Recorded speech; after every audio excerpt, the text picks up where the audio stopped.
शहीद जवानों एवं शहीद वाहन चालकों को दी गई श्रद्धांजलि। मुख्यमंत्री विष्णुदेव साय व उप मुख्यमंत्री विजय शर्मा सहित कांग्रेस प्रदेश अध्यक्ष दीपक बैज रहे मौजूद। दंतेवाड़ा के कारली पुलिस लाइन में सोमवार को बीजापुर जिले के कुटरू बेदरे मार्ग पर ग्राम अंबेली में आईडी ब्लास्ट शहीद जवानों को अंतिम सलामी दी गई। मुख्यमंत्री विष्णुदेव साय, उप मुख्यमंत्री एवं गृह मंत्री विजय शर्मा तथा अन्य जनप्रतिनिधियों एवं गणमान्य नागरिकों द्वारा शहीद जवानों एवं वाहन चालकों के पार्थिव शव पर पुष्प अर्पित कर श्रद्धांजलि दी गई। इस मौके पर मुख्यमंत्री विष्णुदेव साय ने शहीद जवानों के शोक संतप्त परिजनों से भेंट कर उन्हें ढांढस बंधाया और अपनी संवेदना व्यक्त की। मुख्यमंत्री सहित उप मुख्यमंत्री एवं वन मंत्री केदार कश्यप ने शहीद जवान बामन सोढ़ी के पार्थिव शरीर को कंधा देकर गृह ग्राम के लिए रवाना किया।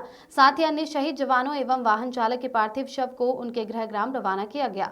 वहीं परिजनों का रो रो कर बुरा हाल था, कोई अपनों को तो कोई देश के जवानों को नम आंखों से श्रद्धांजलि दे रहे थे। गमगीन माहौल के बीच सभी शहीद जवानों के पार्थिव शरीर को विदाई दी गई। कैसे देखते हैं? बिल्कुल कल की बीजापुर की नक्सली हमले में हमारे बस्तर क्षेत्र के ड्राइवर सहित 8+9 जवानों की शहादत हुई है और कांग्रेस इन शहादतों के प्रति विनम्र श्रद्धांजलि अर्पित करती है और साथ ही उन शहीद परिवारों को भगवान दुख सहने की शक्ति प्रदान करे। साथ ही सरकार लगातार बड़े बड़े दावा करती रही और कहीं न कहीं इन दावों का पोल खुलती नजर आई। इस घटना से हमें अंदेशा था, हमें डर था कि कहीं बड़ी वारदात ना हो जाए, लेकिन सरकार सिर्फ ओवर कॉन्फिडेंस में रही और उसी का खामियाजा हमारे जवानों को उठाना पड़ा। लेकिन सवालें उठती है, वो सवालें कि सरकार आखिर इतने ओवर कॉन्फिडेंस क्यों, जो हमारी जवानों के जान जोखिम में डालकर आज 8+9 परिवार शहीद हुए। नंबर 1। नंबर 2 कि सरकार आखिर जब इन बस्तर जैसे इलाकों में, क्षेत्रों में जब चलते हैं जवान, उनको सख्त निर्देश रहता है कि वो या फिर पैदल चले या फिर 2 पहिया मोटरसाइकिल में चले। आखिर 4 चक्का में चलने का, 4 व्हीलर में चलने का अनुमति किसने दी? तीसरी बात कि आरोपी क्यों नहीं लगाए, ये हमारा सवाल है। अगर आरोपी लगती, अगर 4 चक्के में चल रहे हैं आरोपी अगर लगती, उस पार्टी को अगर कवर करके निकालना है, मैं समझता हूँ अगर आरोपी लगती तो मैं समझता हूँ कि 9 लोगों की जाने नहीं जाती। आखिर ये लापरवाही किसकी है? ये गंभीर सवाल खड़े करते हैं। क्या इसी तरह से हमारे जवान शहीद होते रहेंगे? क्या बस्तर में हमारे जवानों की शहादत सस्ती हो गई इस सरकार में? ये हमारा सवाल है। आखिर इसका जवाब देगा कौन? हम सरकार से पूछना चाहते हैं। हमारा 3 सवाल। आखिर सरकार इतने ओवर कॉन्फिडेंस में है क्यों? और आखिर बिना आरोपी को आखिर जवानों को लाने का रिस्क क्यों उठाया? ये सवालें हैं हमारी। इन सवालों का जवाब कौन देगा? आखिर 4 चक्का में आए क्यों? ये हमारी सवाल है। क्या बस्तर के लाल इसी तरह खूनी खेल से खेलते रहेंगे? ये हमारा सवाल है। सरकार आएगी, श्रद्धांजलि देके चले जाएगी, लेकिन उन परिवारों का क्या होगा जो अपने लाल खोया है? ये हमारा सवाल है। कहीं ना कहीं सुरक्षा में बड़ी चूक हुई है। बिल्कुल सुरक्षा में बड़ी चूक है।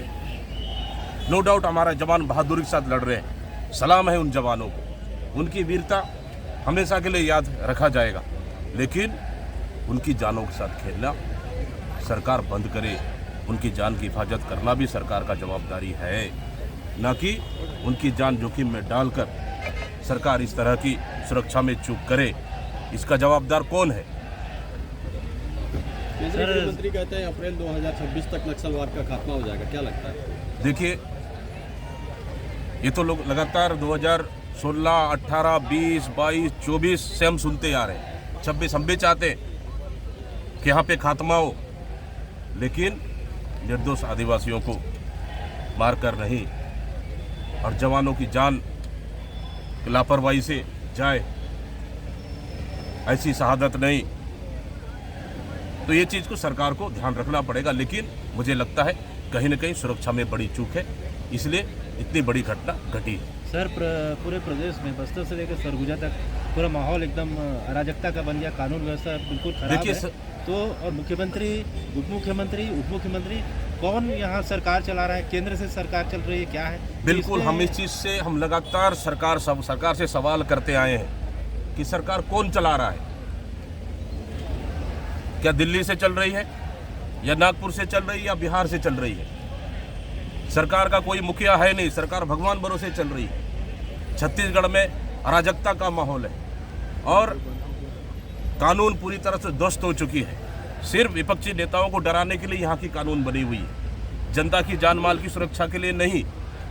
और गृह मंत्री तो पूरी तरह से हवा में उड़ रहे हैं। गृह मंत्री को मुझे लगता है अभी भी उनकी बचकाना गया नहीं है, उनमें गंभीरता नहीं है।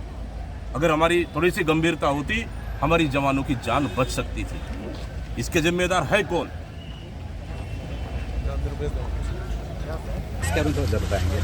जी, उन सभी शहीद जवानों के दिव्य आत्मा को नमन करता हूँ, प्रणाम करता हूँ और उनके परिवार को भी ईश्वर संबल दे, शक्ति दे और दुख सहने की शक्ति दे।